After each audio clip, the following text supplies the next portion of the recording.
Hello everyone, welcome to the Street Crime UK YouTube channel. Thank you for joining us. Please don't forget to like, share and subscribe for more exciting true crime content. Today we're looking at Daniel John Morgan, who was a British private investigator that was murdered with an axe in a pub car park in Sydenham, London in 1987. Despite several Metropolitan Police investigations and arrests and a trial, the crime remains unsolved. An independent review into the handling of the investigation of Morgan's killing was published in 2021. It found that the Met Police had a form of institutional corruption which had concealed or denied failings in the case. At the time of his death, Morgan worked for Southern Investigations, a company he had founded with his business partner Jonathan Rees. Rees was arrested in April 1987 on suspicion of murder, along with Morgan's future replacement at Southern. Detective Sergeant Sid Fillery and two brothers, Glenn and Gary Vian, were all released without charge. Over the next 3 decades, several additional police inquiries were conducted. In 2009, Rees, Fillery and the Vian brothers and a builder, James Cook, appeared at the Old Bailey charged with Morgan's murder. The trial collapsed in 2011 after evidence obtained from supergrasses was deemed inadmissible by the court. Shortly after the case, the activities of Rees as a private investigator became the centre of allegations concerning the conduct of journalists at the now defunct News of the World newspaper. Morgan's unsolved murder has been described by Jeanette Arnold, a former Labour co-op politician, who served as chair of the London Assembly, as a reminder of the culture of corruption and unaccountability within the Metropolitan Police. The profile of the case has been raised by investigative journalist Peter Jukes, who released a podcast and book about the murder in conjunction with Alistair Morgan, Daniel's brother. Daniel Morgan was born on the 3rd of November 1949 in Singapore. The son of an army officer, he grew up with an elder brother and younger sister in Monmouthshire, Wales, where he attended agricultural college in Usk before spending time in Denmark. Mr. Morgan had an exceptional memory for small details, such as car registration numbers, and in 1984 he set up a detective agency, Southern Investigation, in Thornton Heath, southern Greater London. He married in his late 20s and moved to London, where he and his wife settled and had 2 children. At the time of his murder, Mr. Morgan was having an affair with a woman named Margaret Harrison and had met her at 6:30 p.m. at a wine bar in Thornton Heath shortly before the murder. On the 10th of March 1987, after having a drink with Jonathan Rees, his partner in Southern Investigations, at the Golden Lion pub in Sydenham, 37-year-old Morgan was found dead in the pub car park next to his car. He was found by a BBC sound producer lying face up with an axe embedded in his head. Although a watch had been stolen, his wallet had been left and a large sum of money was still in his jacket pocket. The pocket of his trousers had been torn open and notes he had earlier been seen writing were missing. Detective Sergeant Sid Fillery, based at Catford Police Station, was assigned to the case, but had not revealed to superiors that he had been working unofficially for Southern Investigation. In April 1987, 6 individuals, including Fillery and Rees, the brothers of Glenn and Gary Vian, and 2 Metropolitan Police officers, were arrested on suspicion of murder. At the inquest into Morgan's death in April 1988, it was alleged that Mr. Rees, after disagreements with Morgan, told Kevin Lennon, an accountant at Southern Investigation, that officers at Catford Police Station who were friends of his were either going to murder Mr. Morgan or would arrange it, and that Mr. Fillery would replace Mr. Morgan as Mr. Rees's partner. When asked, Rees denied murdering Morgan. Mr. Fillery, who had retired from the Metropolitan Police on medical grounds and joined Southern Investigations as Mr. Rees's business partner, was alleged by witnesses to have tampered with evidence and attempted to interfere with witnesses during the inquiry. The murder of Stephen Lawrence in 1993 and subsequent reports on police conduct further brought insight into the ongoing police corruption in South East London. In the years following Morgan's death, 4 police inquiries were conducted. There were allegations of police corruption, drug trafficking and robbery. During an initial Metropolitan Police inquiry, Mr. Rees and Mr. Fillery were questioned, but both denied involvement in the murder. The Hampshire Inquiry's 1989 report into the Police Complaints Authority stated that no evidence whatsoever had been found of police involvement in the murder. Mr. Fillery retired from the Metropolitan Police on medical grounds and took over Morgan's position as Mr. Rees's partner at Southern Investigations. In 1998, the Metropolitan Police Deputy Assistant Commissioner Roy Clark secretly conducted an intelligence gathering operation with potential links to the murder, during which Southern Investigations' office was bugged by a known police informant. In December 2000, Mr. Rees was found guilty of conspiring to plant cocaine on an innocent woman to discredit her in a child custody battle, and sentenced to 7 years imprisonment for attempting to pervert the course of justice. When the Morgan family called for disclosure of the 1989 Hampshire Police report, Mr. Clark imposed very restrictive conditions. In the 4th inquiry, which took place from 2002 to 2003, a suspect's car from Glenn Vian's house were bugged and conversations recorded. As a result of the inquiry, the Metropolitan Police obtained evidence that linked a number of individuals to the murder, but the Crown Prosecution Service decided that the evidence was insufficient to prosecute anyone. After the Metropolitan Police Commissioner Sir Ian Blair declared the first police inquiry involving Mr. Fillory was compromised, a secret fifth inquiry, or fourth according to the independent panel report's terminology in 2021, began. Detective Superintendent David Cook was appointed to head an inquiry to review the evidence. Mr. Cook described the murder as one of the worst kept secrets in South London, claiming that a whole mass of people knew the identity of at least some of those involved. He said that efforts had been made to blacken Mr. Morgan's character,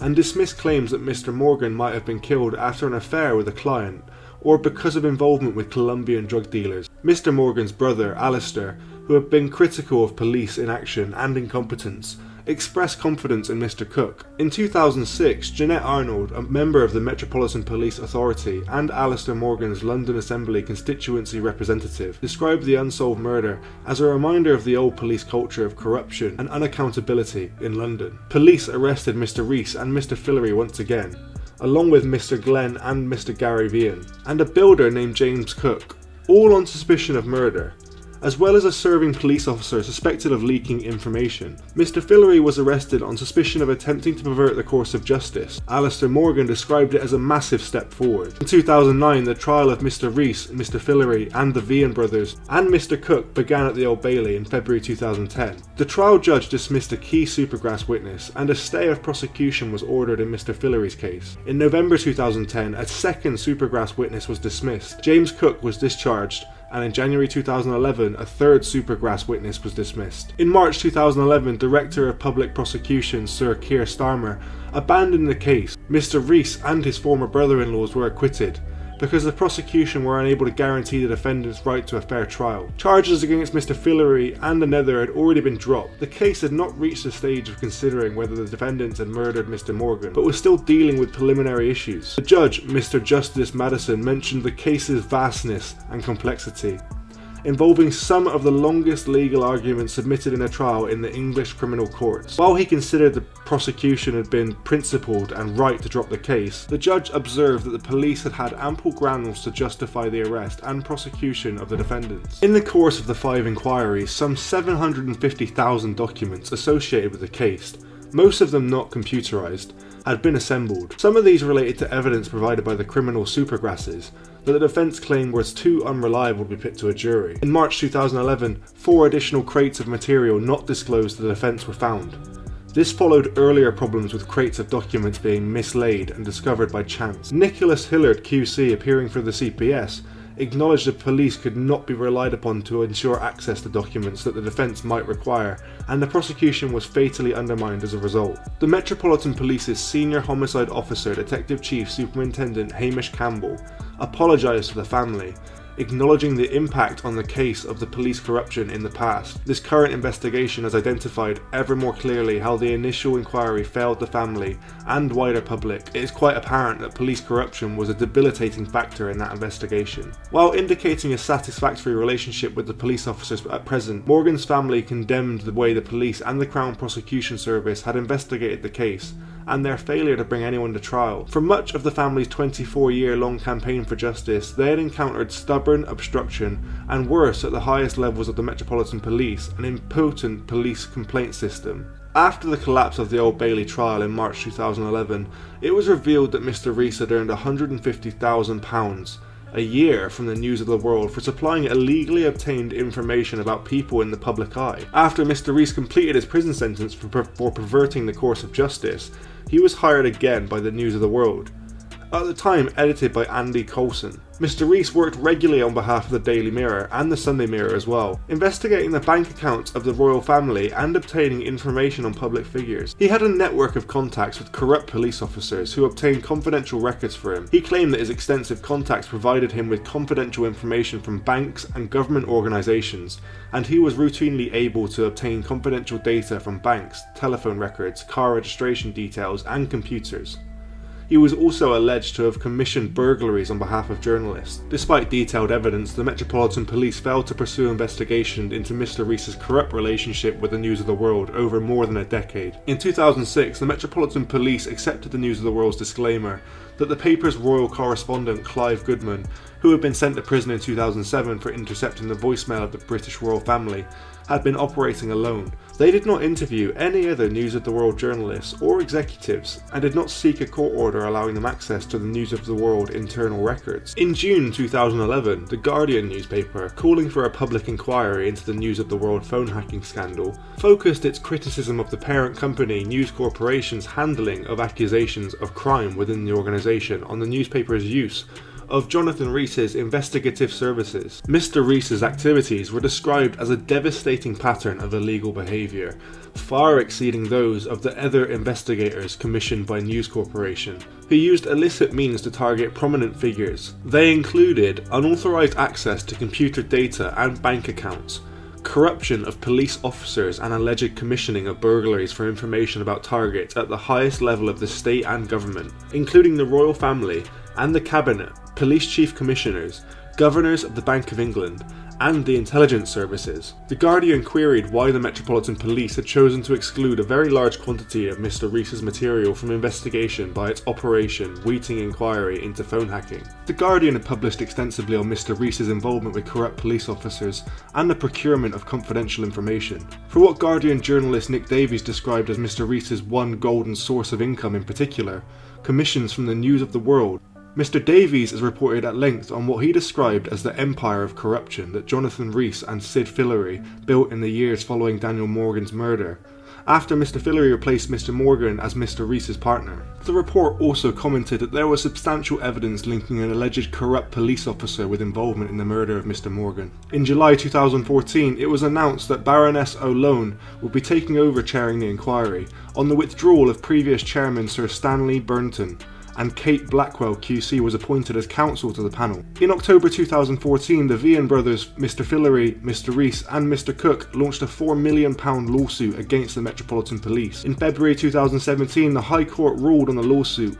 Mr. Rees and the Vians lost their claim, but Mr. Fillery was awarded £25,000 in interim damages with a higher amount to be determined later. Mr. Rees and the Vians' appeal was heard in 2018. In 2019, Mr. Rees and the Vians were awarded damages of £414,000 after winning their malicious prosecution case against the Metropolitan Police. The inquiry was due to publish its report on 17th of May 2021, but was delayed further by the Home Secretary Priti Patel wanting to review it for national security and human rights issues. On the 18th of May, the panel refused to hand over the report, claiming that it had already been extensively vetted to ensure it compiled with the government's human rights obligations, and senior police officers had confirmed that it did not pose any national security issues. Mr. Morgan's family objected that the intervention was unnecessary and inconsistent with the panel's independence, and also suspected the involvement of Rupert Murdoch's media empire. The report was finally published on the 15th of June 2021. The report found that the Metropolitan Police were institutionally corrupt in its handling